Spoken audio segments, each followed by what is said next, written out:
Today, I think I'd like to talk about the path, the way the Buddha laid it out. Maybe it's like a little bit of an overview, but even if we've been at this practice for a while, sometimes um, sometimes it can be helpful to consider the pieces and the way the Buddha talked about the path. So we can check in on what are the parts that are challenging right now in our practice that we might want to give a bit more attention to. And of course, the attraction of the Buddha's teaching and the path comes from our experience in life. And, most of us, or many of us, we've been conditioned and trained, if you will, to, work hard, do as well as we can in school, get a good education, get a job, find a partner, raise a family. Maybe some of us don't completely embrace all those pieces in the same way, certainly. But one way or another, we have this kind of ideal of what human beings are supposed to be doing with their life. And it's good. And a lot of times we can really create a stable life with many good pieces in it. And yet at some point we might find ourselves questioning, is this really it? Because of course, what happens after all of that? You retire at some point and then what? Not to say that it's retirement in and of itself. I've seen a lot of people retire and be happier than ever and really kind of pick up their real work, of whatever it is that is important to them. And that's also good. And one thing to say for any of us who've been listening to the Buddha, reading the teachings, sometimes we can come away with the idea that there's something wrong with making a happy life and being happy with where we're at in it. And that's not the case. It's just that there's more. There's more to human life and human experience. But it's really, I had someone that comes to our sessions often.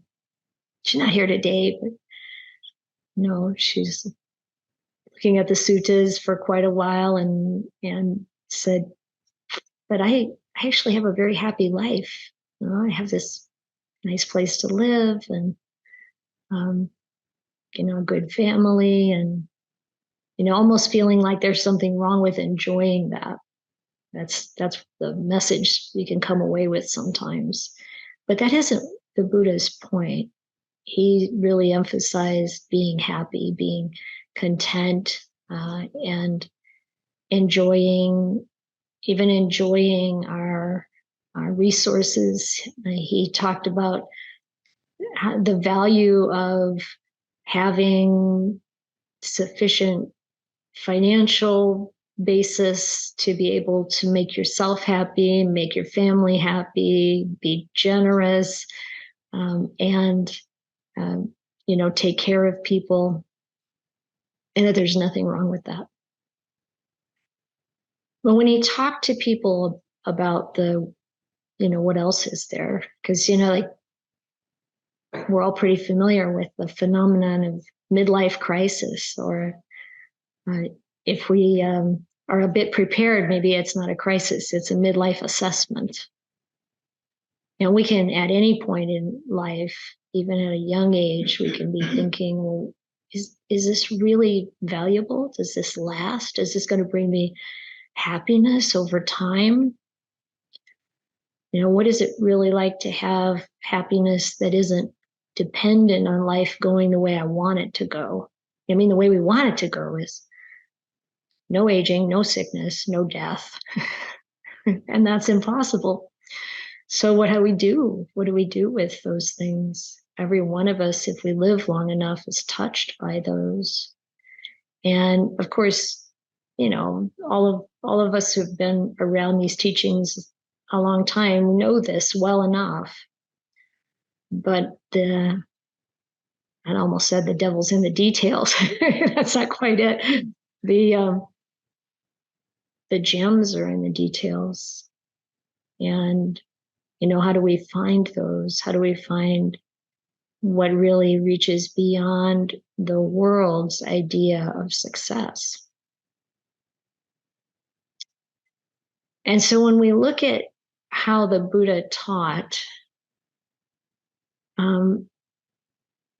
first of all, just to be clear, as most of you know, the Buddha didn't create the Dhamma that he taught, didn't create a system or a philosophy. He discovered it. It's already there, complete. It's always been there. It's always going to be there. The Dhamma is just the way things actually work. It's just there's a pretty significant component of that that's not always apparent to us because it's deeper than we allow our mind to go most of the time. And we can't arrive at the knowledge and understanding of that through mere study or reasoning, reflection. It's through letting go. So when someone would come to the Buddha who is new to all of this, but very interested, and how do we get interested? It's exactly like what I'm pointing at. It's like we get interested because we're realizing that even though we do all the things that we're told we should do, and we gain a certain level of success in our life, we're still not satisfied because the world is never going to really satisfy us. So then when we're starting to become interested in what is this beyond the values or the requirements of the world, and when someone like that comes to the Buddha, he would talk to them in kind of in stages, or he would start with talking about generosity. And some of you know this sequence because you see it in the suttas. He would talk about generosity, and then he would talk about ethical conduct. And then he would talk about heaven. That's an interesting one. And then he would talk about the dangers of sense pleasures and the joys of renunciation. So there's a passage, and I want to read a little bit to you about this. This is a lay person named Upali who comes to the Buddha, and there's a whole story there. It's worth reading. It's in Middle Length Discourses, number 56. But at the point where Upali is really ready to hear about the Dhamma, the Buddha talks to him in this order that I just listed. And we can look at why. So why does the Buddha start by talking about giving? Well, giving is one of the ways in which we transcend the world. It's one of the first, most available, most obvious, and ubiquitous ways that we elevate our heart from mere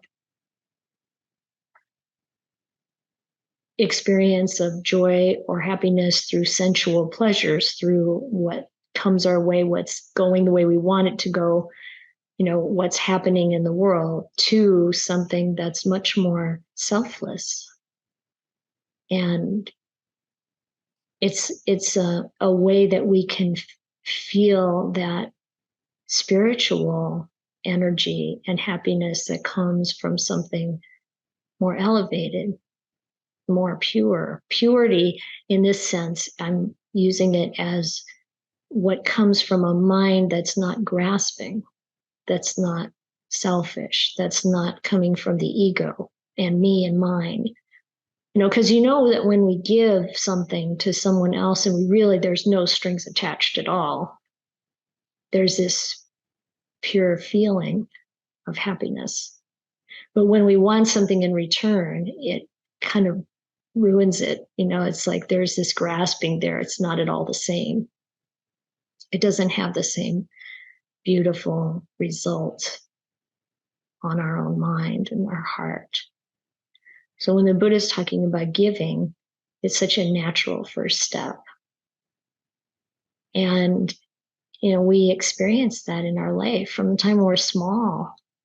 I think, we all maybe you have a memory or maybe many memories of giving to your parents or to friends or whatever, your pet, the kindness that we show, the care that we give to someone, the gifts, that are really coming from our own joy and happiness. And then what that feels like. And that's a good beginning training, to know the difference between those two, you might say, levels of what we do in order to get something back and what we do openly generous. So that's a great first step. And then from there, the Buddha talks about our virtue and ethics. And we can also feel that, how it feels to not be hiding anything, how it feels to not do things that will hurt others. And those are also things that tend to hurt us, even when we don't realize it immediately. Over time, we can, if we pay attention to how it feels, it doesn't feel very good to tell even small lies or whatever. And so when the Buddha talked to people about ethical conduct, he made that clear. There are those 5 precepts and how much more beautiful our life is and how much more peace we experience in our own minds and how much better the world is. And if you think about a world where everybody keeps those 5 precepts, and it would be amazing. And of course, that's not the world we live in, and it's not going to become like that. So we have to make that oasis of safety and trust in our own relationships with ourself, being safe with ourselves in our ethical conduct, and then with everyone in our life and within our family, within our homes, and hopefully at work as much as possible. And, so the Buddha's laying this kind of path down for Upali and for other people that he talked with and for us. And then he talks about heaven. Now that's a little trickier, I think, for us to imagine, like, what is he getting at there? Why is that in this list? What is it about heaven? Well, in other places in the suttas, we see the Buddha talk about the devas, which are the heavenly beings, and the way that they became heavenly beings. Like, what is it like to live in a heaven realm? What is it like to be a heavenly being? The Buddha talks about the virtues that are necessary, the purity of mind, in order to reappear in a heavenly state. And if you look at Buddhist cosmology, then you see there's a wide range of what's going on in heavenly realms. But he was wanting us to, when we reflect on this, when we reflect on the devas, he recommends that we think about our own virtue and our own generosity, our own wisdom, and our own learning, And these are the qualities that are in such a person to be reborn in heaven. And so reflecting on that, reflecting on our own good qualities, helps to lift us up. It lifts up our heart. And a lot of times we're conditioned to reflect the majority of the time on the things that we aren't doing so well, reflecting on our mistakes and our faults. And of course, we want to acknowledge those and not feel bad about them, but feel the urgency or the encouragement to develop skill around those. But the real focus is on what lifts up the heart and encourages us rather than kind of put us down. So he's giving Upali this step-by-step Dhamma talk and giving ethical conduct in heaven. And then the Buddha explains the drawbacks of sensual pleasures. It says here in the text, he explains the drawbacks of sensual pleasures so sordid and corrupt and the benefit of renunciation. So when we look at the examples of corruption in the world, we see what's behind them. Selfish desire for power, desire for money, desire for sexual gratification, desire for feeling important, feeling in control, whatever those things are that cause us to, take advantage of other people, break precepts. And in other places in the suttas, the Buddha will take it all the way through. This is the basis for war. This is the basis for all destruction. So we know that, this is the way the Buddha talked about attachment to sensual pleasure, using the experience of the senses, including the mind, as the thing that's going to help us feel happy, feel good, and how it doesn't fulfill that. It doesn't last. And so the benefits of renunciation, again, here we start to feel a different kind of enjoyment. Say when we let things go, the feeling of peace and contentment, the feeling of happiness, it's really counterintuitive. It's like, giving something that's hard to give. Sometimes they talk about Ajahn Ganha talking about everything, doing everything that we do as a gift. And he also, the words that he uses refer to giving what's hard to give. And when we do that, something rises up in us. It's an uplift. So when we let go of what we're clinging to, we have this solid feeling. It's like we go beyond our desires and feel the solidness and completeness of not having desires.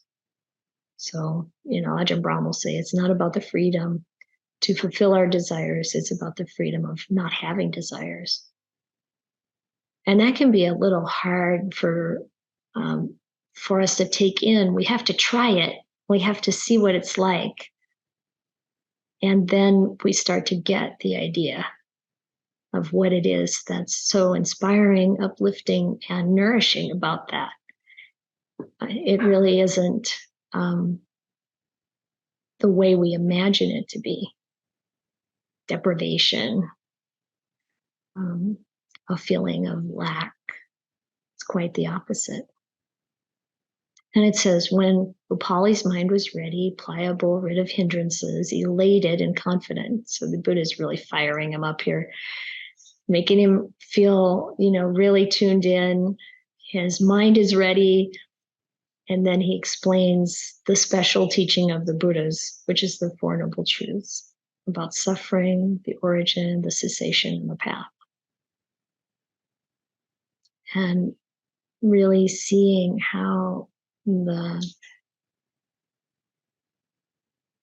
difficulties we find in life, the painful parts, the part where we're feeling dissatisfied, when that midlife or whenever reassessment or crisis hits us, or we start to wonder, what's really worth doing in life?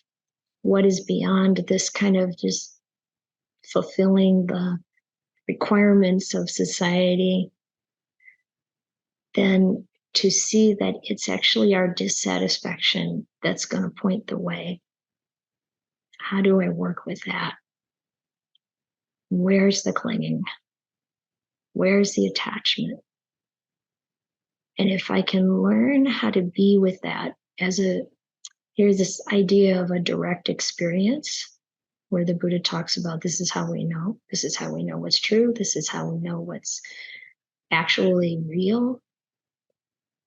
How does that happen with suffering? How can I have the direct experience of what's arising in my own heart, in my own body, and stay present with that in a way that we get to know it? So some painful experience, maybe we lose our job, say, and we feel the fear, the worry, maybe the resentment. And then we stay present with that. We feel it in the body. And there's this idea of feeling it all the way through the experience. So it's like you're with it in a way of what am I really worried about? But the trick is it's not mental.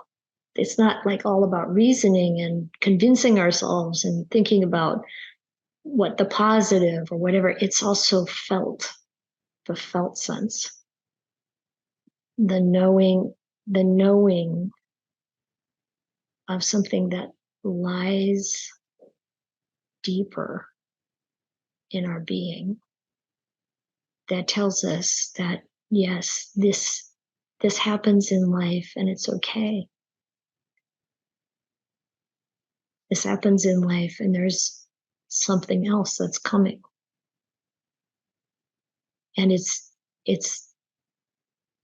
these underlying qualities that bring this stability, that this is what's worth developing in life.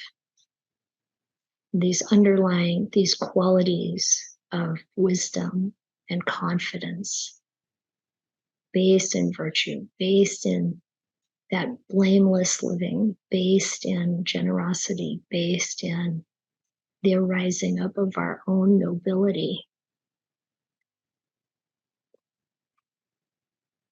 And then, the Buddha talks about that being present with our experience all the way through to the cessation of that painful feeling, of that suffering. And I know that, maybe every one of us knows this from direct experience in our life. How do you move through a process of suffering to happiness? And when we start to get the sense of what we do in our experience to facilitate that and to learn to bear with the circumstances we find ourselves in till we get to that place of having come all the way through it, never really fear it so much again. And we develop these skills and quality of mind that really support us anytime this arises. So he says, and then in this case, just as a clean cloth rid of stains would properly absorb dye, right there and then, as Upali's listening, sitting in that very seat, the stainless, immaculate vision of the Dhamma arose. So this is the view into the Dhamma. It's stream entry. This is the kind of code for entering the stream. And how does it appear? Everything that has a beginning has an end. The direct experience of that brings joy. And at that moment, Upali saw, attained, understood, and fathomed the Dhamma. So this happened while the Buddha was talking to him, and sometimes this still happens these days, listening to a Dhamma talk. The person goes beyond doubt, beyond indecision. So it says here, he's became self-assured and independent of others, say knowing the Dhamma directly for oneself. And then the next thing is, he says, I have to go now. I have a lot of duties. I have a lot to do. The Buddha says, okay, go at your convenience. You can go whenever you want. And it's like, from there, you live your life. Again, you go take care of stuff, but you're never the same after that. And I know, I think something, can you imagine being in the Buddha's presence as he's talking about these things? There's probably a great energy that's happening that's kind of like helping Upali along to really like experience this himself. And it's like, what do we do to put ourselves in that kind of space of being available to that understanding as we listen to the Dhamma, as we read the Buddha's words? And also, so one of the points of talking through this is also to look at what's it like when the Buddha talks to someone who's already like so on board, you might say already, and he talks about the approach to training monastics. And of course, as you most of you know, that I'm certain it wasn't just monastics. So in my own experience, getting closer and closer to the monastic Sangha, I was, applying the same things in my life, in my lay life, because in lay life, we can go extremely deep into the training, you might say, and the benefits of following the Buddha's path. And when the Buddha talks about the gradual training of monastics, it's got some more specific layers to it. He starts with virtue, keeping the patimokkha, then guarding the senses, so that we're not getting caught up in what we see, hear, taste, touch, smell, and think. And then he goes to eating with moderation and awareness, and being committed to wakefulness, to practicing meditation and purifying the mind of obstacles. And this is really dealing with the 5 hindrances, which I'm thinking that I might start teaching a sequence on that in these Saturday mornings, starting maybe next week. I don't know, I'll have to look at the calendar to see how it goes, but I think it might be good to pay some particular attention to each one. And then in all of our activities, having mindfulness and awareness, really that careful attention. And then the Buddha talks about living in seclusion, having time by ourselves, really being able to go deeper. Oh, actually, the 5 hindrances comes up next. Giving that attention, giving up the desire for the world, giving up greed, hatred, and delusion. So it's giving up greed and hatred and the other hindrances, and then developing the jhanas. And so this is also what we can do whether we're lay or monastic. So it's like that first sequence of things that I talked about leading us to that very important kind of realization that everything arises, ceases. That really is the entry, the door, the way we never fall back into being caught up in the world.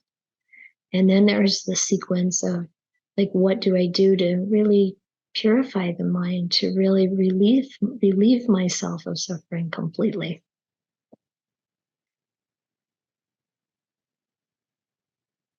And those are the things that we do by our own will and volition. And then what happens as a result is the development of wisdom. That's what comes as a result. And we see the way things are, that we really don't ever again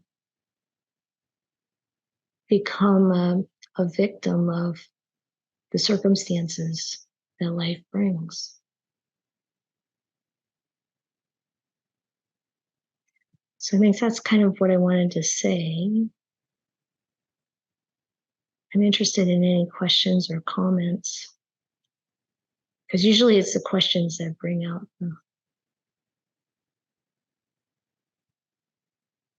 the nuances that are important to us.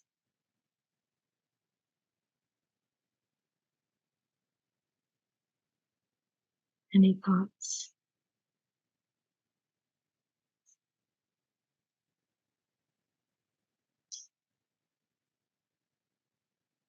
And this is Phil. So in addition to the path the Buddha laid out, any tips or tricks to get yourself to follow the path, and what are the techniques you can use to get there?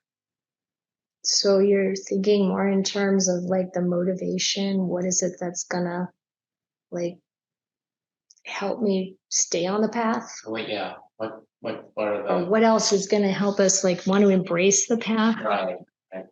And I think that's why the Buddha started by talking about suffering. You know, it's it is important to know that he wasn't just talking about out and out suffering, but satisfaction. You know, it's like, well, what is this really for? What is this life about? You know, there's this, success, and then what? It's not really all that satisfying. So the repeated experience of that kind of thing is what really motivates us to search for something deeper. And then to reflect on those moments when we find it, like, oh, meditating, instead of, maybe we start because, people tell us it's a good thing to do, but then we start to feel what it feels like, and how it feels to do it regularly. And then when you get away from it, yeah, things aren't feeling as good, and I'm not able to be as resilient, and then I come back to it. But a lot of times I think one of the tips or tricks is to really reflect on our experience. How is this going? How does it feel? That question of how does it feel and really being with that is very helpful. And another thing that's very, very helpful is to have friends on the path. I mean, like the two of you talk to each other about how it's going, and that really helps. And having a larger community like we have, and now we can reach across the world and have our friends on the path. So hearing about how it unfolds in other people's experience, and then looking at our own experience, and looking at, well, what was it like before I knew about this? And how was it then to deal with the kinds of things that are coming up? And how does it feel right now as I'm dealing with whatever is coming up now? So those are some of the things. that get us started. It's very helpful to really look to people who've been on the path for a long time, who can share how much it's changed their life and how beneficial has been for them, and then we can try it out for ourselves. I bet other people have their own kind of specifics about what helps you stay on the path. Yeah. Okay.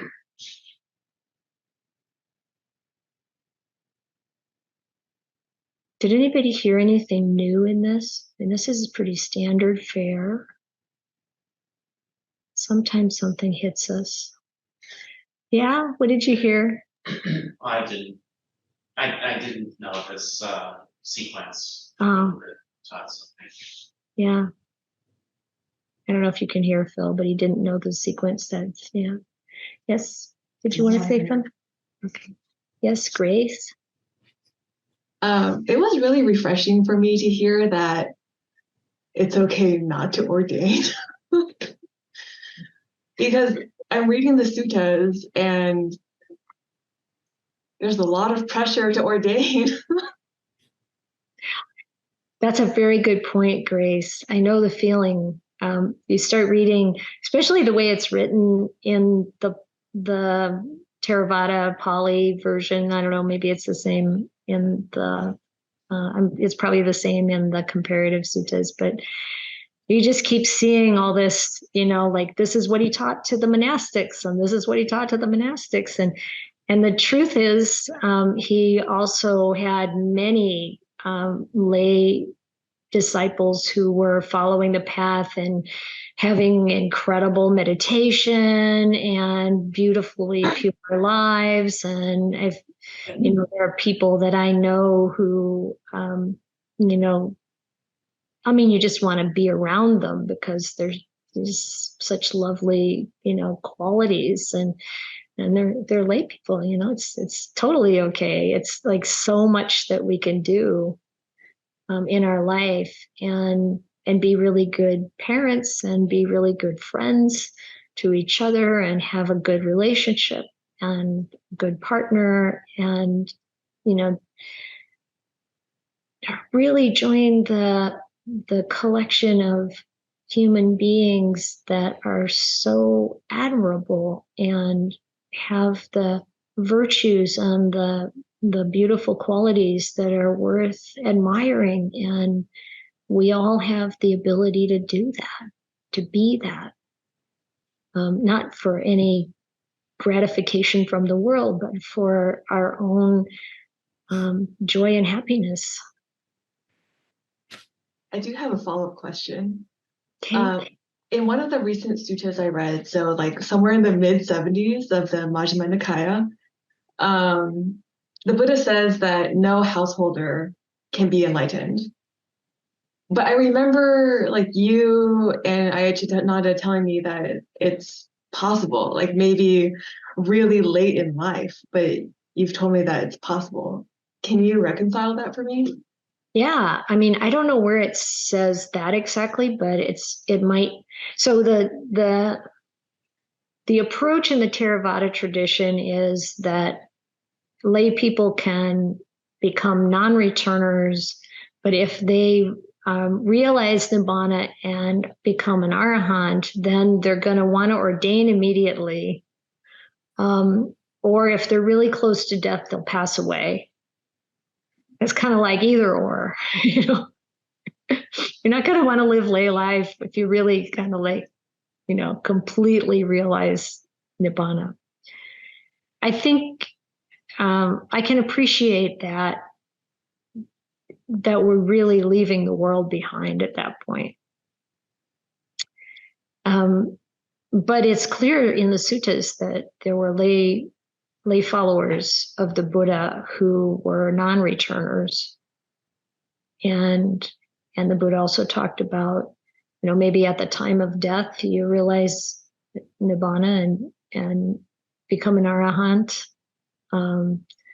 Or he gives this whole sequence, or maybe, in the interim between lifetimes, or maybe as you land on the next lifetime, or maybe shortly after. So there's all these. The real point is, don't worry about it. Just keep developing, and whatever happens in terms of your sort of monastic lay status is really irrelevant. I really can say that there's immeasurable potential in regard to awakening as a layperson. And there's also something to the support that's given to our path and practice by being a monastic. But we all have different karma. And we all have different situations and different conditioning, and we need to use what we've got and just go. Like Ajahn Mahabua would say, is scramble up the mountain. Is take what you got and go for it. Don't let any of those concepts get in the way. You're a beautiful being already, and there's so much an open field for development of those qualities. Thank you. You're welcome. Did Deepa Ma ordain? No, I don't believe so. I think she remained a layperson all her life. And there's just many examples in the suttas too. It's good not to get too caught up in these formulas, even though we use them, to not think that it's, like we have to we're rigidly going to follow some kind of system like that. Just, like when we have realizations and see truth, it's never quite like it's described or quite like we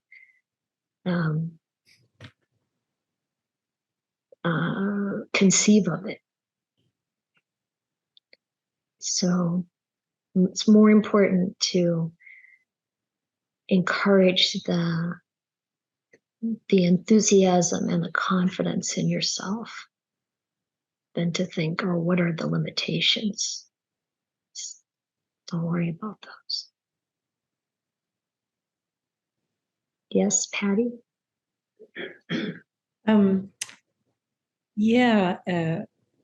talking about some of the suttas and always speaking to the monastics, it's always been really a very tender thing to think about Anathapindika on his deathbed asking for teachings. And Sariputta gives him this teaching, and he says, why has no one ever taught me this? And, he was an incredible follower and devoted to the Buddha. And, you're just kind of going, wow. But we did get to hear it. We got to hear all of this. And a couple of things that I did hear in your reflection this morning was not new, but a reminder to begin with generosity, to begin with it, to begin with that open heart, which is just, it's a reminder, but it's on the beam, it's the focus, it's where the boat's headed and all that stuff. And I've not heard about the reference about heaven. So that was interesting. The focus of heaven is, as Lumpur talks about oftentimes, and many others do, it's to brighten the mind, to think of your virtues and to your goodness. And we know, I don't know, I don't think I'm alone, just not thinking about that. So thank you for those reminders. That was very, very helpful and focused for today for me. Thank you. Yeah, you're welcome. Yeah.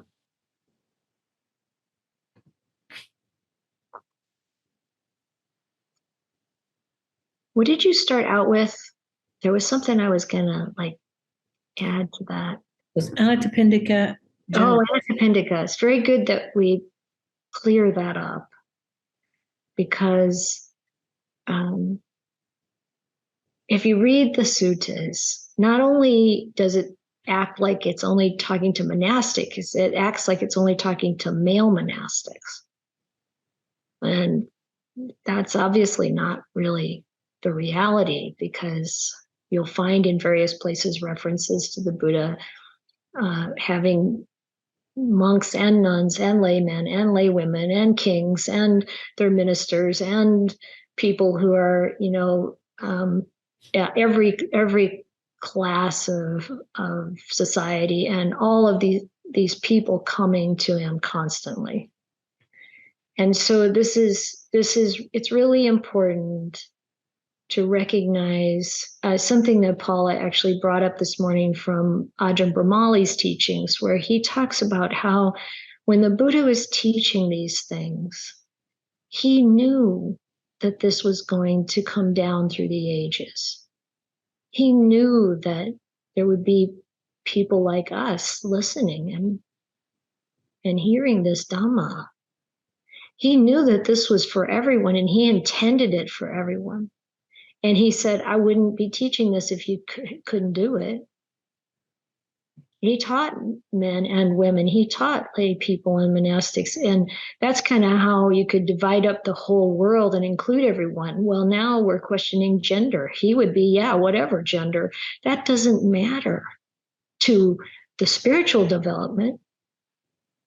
What matters is that we're holding generosity and virtue as top priorities, and we're actually purifying our lives and our minds and moving forward. And this is beautiful. And we can feel the development in ourselves, and we can see it in each other. And when this, I think it was, I can't remember if it was Ajahn Brahmali or Bhante Analayo who talked about that particular sutta where Anathapindika says, why didn't I hear this before? And you start looking at where Anathapindika was involved, and he's always busy. Like, he was known, from what I understand, is that Anathapindika is not really his name. It means like giver of food or something. He was involved feeding the poor and all this stuff before he ever met the Buddha. And he was very busy in his lay life. And there were other people like Chitta the householder who clearly had heard all these teachings. It wasn't like the Buddha was holding back, or that the monastics just have their own little special club and they just get to hear stuff and the lay people don't. It wasn't like that even then. But maybe Anathapindika just wasn't ready, or he wasn't listening. He's like, yeah, I got to go now, I got to go take care of a bunch of stuff, and I know I've had that experience, and maybe all of us have. There are times when there's part of the teaching that we just don't hear because we're just not ready. And then you read that sutta again, or you hear that teaching again, and then it's like, whoa, there's this depth to it that I didn't realize was there. So I think that's more the case. Because the Buddha even says at the end of his life, I've never held back. This has been an open teaching. It's open. There's no inner circle in the Buddha's teachings. But he said at one point, someone came and said, well, why do you spend more time teaching the monastics than you do the lay people? Or I don't know if that was it. There was some other, like, why, and he said, well, if you're a farmer and you have a really fertile field and you have a field that's kind of so-so, it's sort of, but not quite as good. And then you've got a field that's really terrible soil. Where do you put the best seeds? And so it really is dependent upon how much we want to hear it and how fertile we make our soil in ourselves. And so that's the real issue. And I'm glad Anathapindika heard that at the end. Maybe that was the most powerful moment for him to get that, because dying is a very powerful time. So that's the analysis on that. Yeah, thank you, Patty. Just a minute, Mayra. Let's go with Neil. And don't let me forget you raised your hand.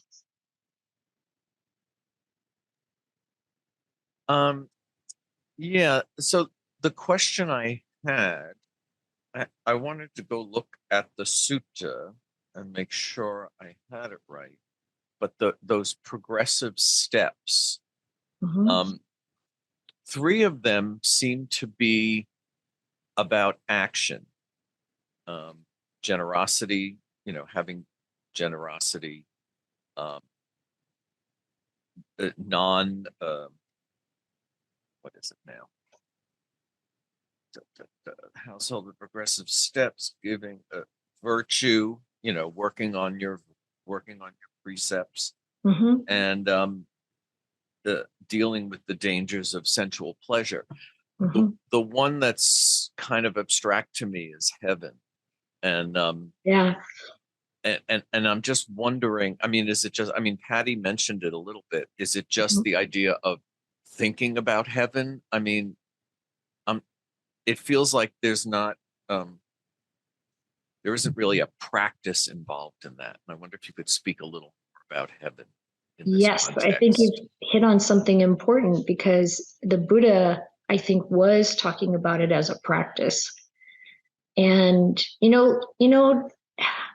what I think is what's happening in the suttas is probably a little like would be happening in at least the culture I grew up in, where a lot of people are aiming for heaven. I mean, I grew up in a pretty fundamentalist Christian area in the Midwest, and people, like almost everybody went to church, and almost everybody was pretty signed up on, the Christian model of going to heaven and being with Jesus.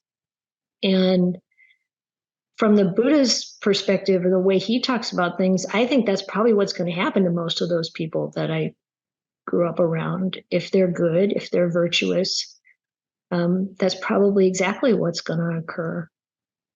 And so the Buddha's probably dealing with a culture where people held heaven as a reality. And from his perspective, he directly experienced other realms, and saw that is an actual excuse me, an actual existence. And he also said, don't stop with that idea, go all the way to the realization of nibbana, because heaven isn't eternal. It's going to come to an end, and it's got its downside, just like all the rest of samsara. But the practice there is like Patty was saying, and you would see that in other places in the suttas, as a way to brighten the mind, as a way to remember that we have these qualities in ourselves, and that we want to encourage those qualities, those beautiful qualities of virtue and generosity and kindness and compassion. And the Brahma Viharas so the heaven realms are all about compassion and loving kindness, and joy for what's good, and equanimity. And this is what the Buddha also wanted to encourage. And right there at the end of what I was saying is like, okay, we do these things that are practices, and that one is to uplift the mind and encourage us. And we need encouragement. And we are taught to press ourselves down a lot of the time, undermine ourselves. And so we've got to counterbalance that.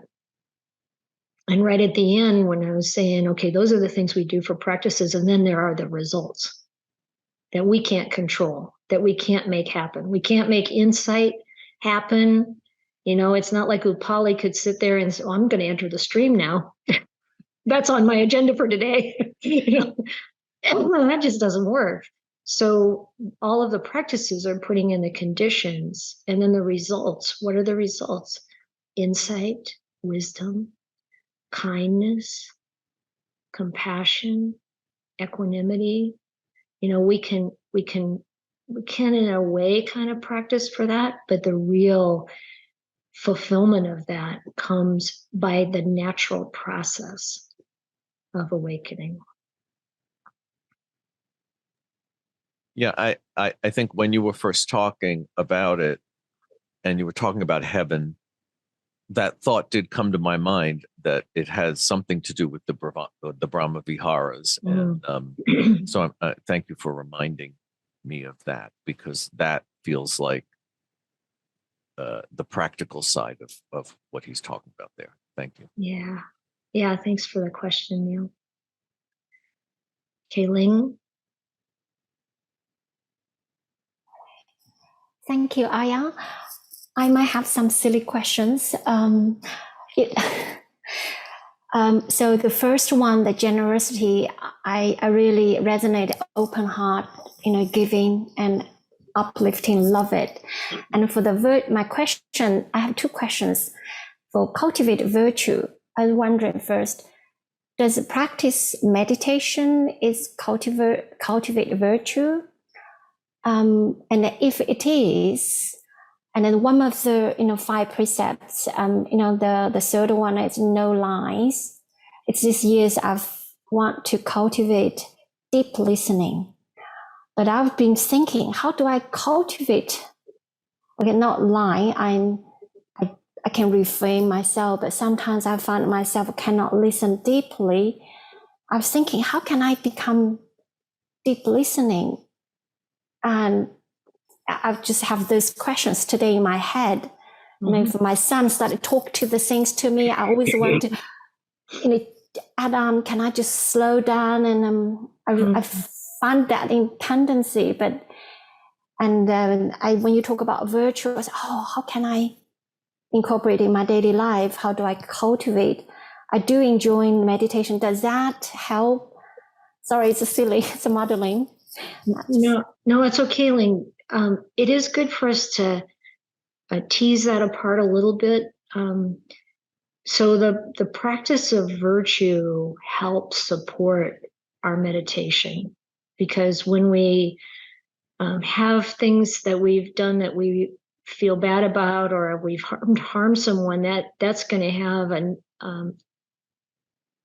kind of a strangling effect on our meditation. So the more we purify our conduct, the more supportive that is of our meditation. And it does work the other way too. Like the more we meditate, the more we reflect on how it feels when we keep precepts or we don't keep precepts, or particularly something like the 5th precept, alcohol and drugs that alter our consciousness, or through which we lose our mindfulness. When we're meditating, we can really get more sensitive to how that affects us. When we engage in those things, we really start to feel it more. We see that our mental clarity is affected, our spiritual energy, might say, is affected. And so it does kind of work both ways. But the truth is that if our ethical conduct is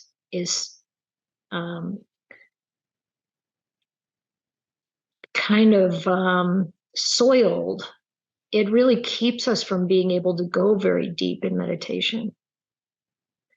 So it does, it is like, I want to say, these parts of the path do interleave and help each other, but we have to pay attention to each of them and really do what we can to develop them.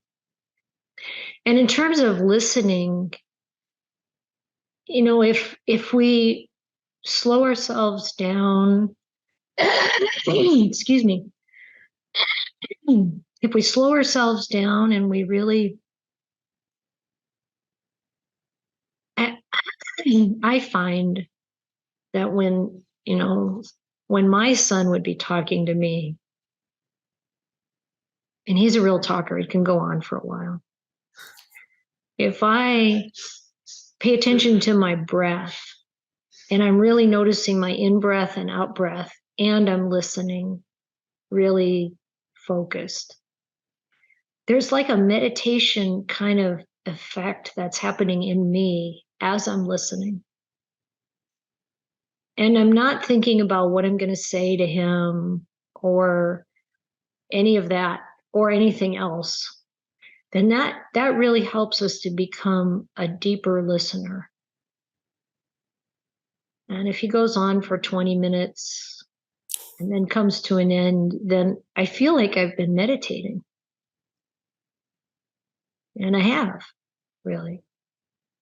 The focus on not just what he's saying, but also what he might be feeling, kind of really, really taking in the whole experience of being present with him. And that's a beautiful experience for the listener as well as the person who's speaking. Thank you so much, Ayya. Yeah, Wonderful. let me know how it goes. Yes, I will do right after this session. I promise to play with him. Yeah, good. Thank you, Ling. Thank you, Ayya. Holly? Yeah, I mentioned a couple of weeks ago I had a short bout of depression and rose out of that, mainly through looking for ways to give to others. So generosity is a big path for me. And I have a question though. Do you sometimes go into a deep period of, it could be contemplation, it could be depression. What I decided was not to analyze it or even put words to it. And then as it lifted, I didn't analyze it or put words to it. It didn't seem like there were words. It had to do, in retrospect, I think, with a little shedding of selfing, which was great. But it's like sometimes they're not things to put words to. It's more like you wait to see what shifted. Your comments, please. Thank you. I really appreciate that. It's true. Sometimes there are definitely different tools or approaches that we use when we're feeling suffering, or that depression you're describing. I'm just going to use the Pali word is so much better, dukkha, that we understand that dukkha is not just suffering, it's any kind of down pulling or disrupting or negative mental states. It can be, the whole range. That doesn't feel quite right. Dukkha. Okay, so you've got an experience of dukkha happening, and then we develop our tools. We don't always just pull the hammer out and smash the living daylights out of it. You want to have other tools too. And sometimes you don't need to analyze it. You've experienced it how many times? And we don't have to put words to it. Words kind of put things in a box and rarefy, is that the right word? But it kind of strips away a lot of the nuance. It's like you say tree and everybody's got an image of a tree in their head.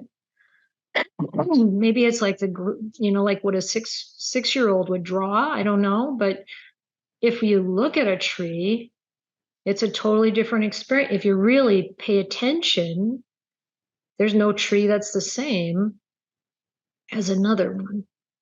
And our experiences are like that too. So as soon as we label things, which we're constantly doing, and one important aspect of meditation is dropping the labels, dropping the inner commentary to the degree that we can. And it's that direct experience of what's happening. That's really what we learn from. And so you don't have to it's better, maybe better not to, but sometimes it's good to put the labels on it, contain it a bit. Sometimes it's important to analyze what's happening, like what's really behind this. Where did I first feel this way? Like how do we move through this felt experience, this actual experience, so that we aren't stuck in it. allowing the changes, allowing the waves to break over us or whatever it is. And so it's true that, at this point, when you feel what you felt there, you knew you didn't need to try to excavate it and come to some kind of conclusion about it. And you knew you didn't need to put labels on it and kind of, compartmentalize it. You knew that all you needed to do was really feel it and then bring in this generosity, shift away from, is that what happened? You kind of shifted away from that? It was just more organic. It seemed like there was two strains going on. One was, oh, I think I'll go visit that old lady who had the ambulance visit, or I'll go visit the lady who wants help hanging her art. And I just know that that was a way to lift myself up and be of value to the world. And I also knew it would shift my inner energies a little bit, but the story of what was going on deep inside me was that separate thing and about not excavating it and just, I don't know, I guess it was trusting that what was shifting would be positive if I handled the situation tenderly and with compassion, and that the gifts of it would bear fruit. I had to get a little underpressed to get there, I sort of had this underlying trust the whole time. I didn't put words to it. I find that the richest moments in life, there aren't any words for it. Yeah, and I would say having that confidence is part of, has been developed through your experience of working with your mind. So in the beginning, we have to do whatever we can do to bring the mind around to being uplifted without suppressing the experience and the feelings. Because if we just suppress it, it's going to come back in funny ways. But if we can be present with it in a way that we are not pulled deeper into it, but are, moving through it. But it's really like learning about our own mind and developing the intuitive sense, developing the tools. And so it's a nice combination because you did take some action in a positive way too. And like you said, it's like that kind of action of being generous, of putting our attention on someone else who's having some dukkha, that helps us get kind of out of ourselves. We're in some way stepping back and experiencing what's happening rather than being enveloped in it and pulled down by it. And that's important. The stepping back, as soon as we ask questions about what's happening there, or we see, like you said, you didn't analyze it. You didn't need to ask questions about it. You didn't need to put labels on it, but you did step back from it and go help the lady hanging her art. And that's part of what puts the felt experience into perspective with less me in it, mine. Right? There's plenty of times I've given myself a Dhamma talk, usually walking on a trail. Like I've talks and they've been good. This was not the time for it. This was the time just to trust. Yeah. Nice. Magical, I guess. Not really magical, but kind of magical. Thank you. Yeah, thank you, Holly. Mira?